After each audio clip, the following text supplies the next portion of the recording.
that he's been appointed to.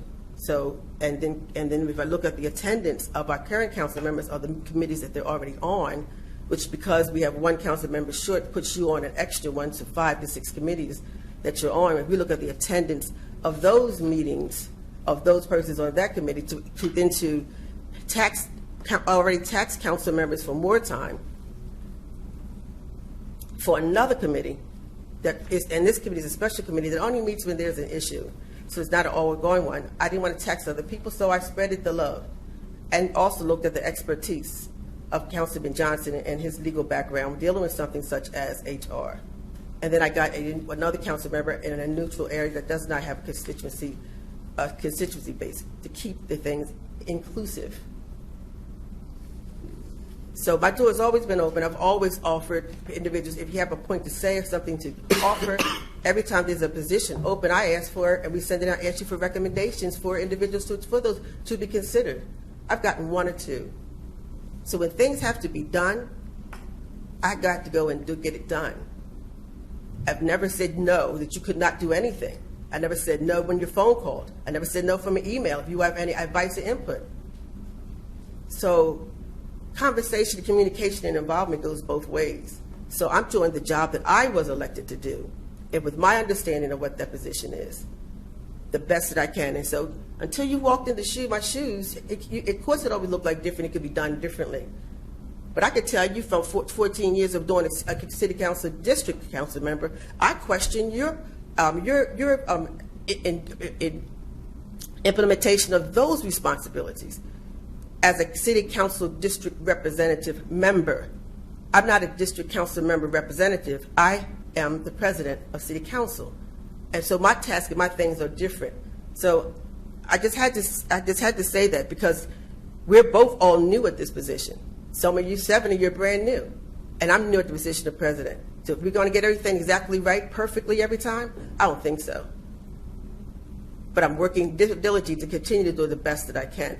So I just wanted to respond to some of the comments, because I've been very quiet over all of the different points of views, because everybody has the right to an opinion. But I mean, you see it from my lens and not from your own self-serving lens, because our oath said that we would not let our personal interests or that are any special interest group, but to speak for the people that we represent, because this is the people's seat. So our personal feelings of how you feel about certain things and how you think things should be done is not what your perspective, especially if we're trying to get laws passed and move this city forward. We talk more about how I do what I do rather than what needs to be done in the community. Where's the collaboration, the conversation about the poverty that we're dealing with? Where's the collaborative conversation about the gun violence we got? I brought the CDC into the city of Wilmington. The volunteerism and support of interest, all you got to do is say where the meetings are posted, come. You don't have to be personally invited. Come. So I hear how you feel it, but as to, that's what I have to say in response to that. I was hoping, I was trying to stay on the topic of the legislation, but thank you, Mr. Chair. Yes, Councilwoman Gray. Just one more thing. President Shabazz pointed out that she asked us for recommendations for hires. Well, we should be consulted. Do we need to hire someone? That's the first question. But then ask the question. Ask the question. But you're already asking for recommendations. You've passed that point. No, I have not. If you would just say, I'm letting you know there's a position open, we have to fill it. If you have some other thing to say, just say it. Well, you asked me about a position, and I said unequivocally no, and the other 2 people you asked also said no, and you still hired the person. I know what you're talking about. I think the person that you hired for $91,000, you asked me in a conference call if that was an appropriate move, and I said no, and the other 2 people on the conference call said no also. I'm not going to name them since they're not here to verify it, and I don't have the staff. I don't know what you're talking about. It's the woman that sits in the office next to you. Can someone, can I address I'd like to see that Ms. in Harley writing, because I don't so that I recall can ask what her name is? Councilwoman Harley, are you But aware that's of also her something I think we discussed on executive order. Pardon me? I said I think that's the topic to go further in executive order. I think it's Please not call the person's name on Well, you public asked who it television. was. Maybe you do it in private. Well, this is who it is. You asked me, so that's who it is, $90-some thousand. You asked me Okay. before you hired her, and you asked two other people, and we all said unequivocally, no.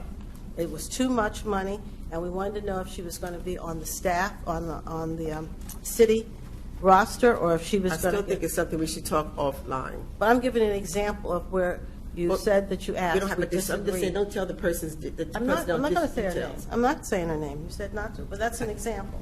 So I think that we need to be in the conversation at the beginning of the conversation, not halfway through, or sit down and decide what needs we have. I think everyone's just saying, we want to be included in running the business of city council. That's the bottom line. Not called and asked our opinion. We want to be involved. So that's all I have to say. Well, I think That's called Bob. Councilman Guy. Yes. I noticed that the president made it a point, even though I didn't make that same point, but I can. She had certain quarrels with my decision that I was eligible to make. Now, I've been plain and open in analyzing how the committees are structured, who you put on what, who you didn't put on what committees were created, what committees weren't created.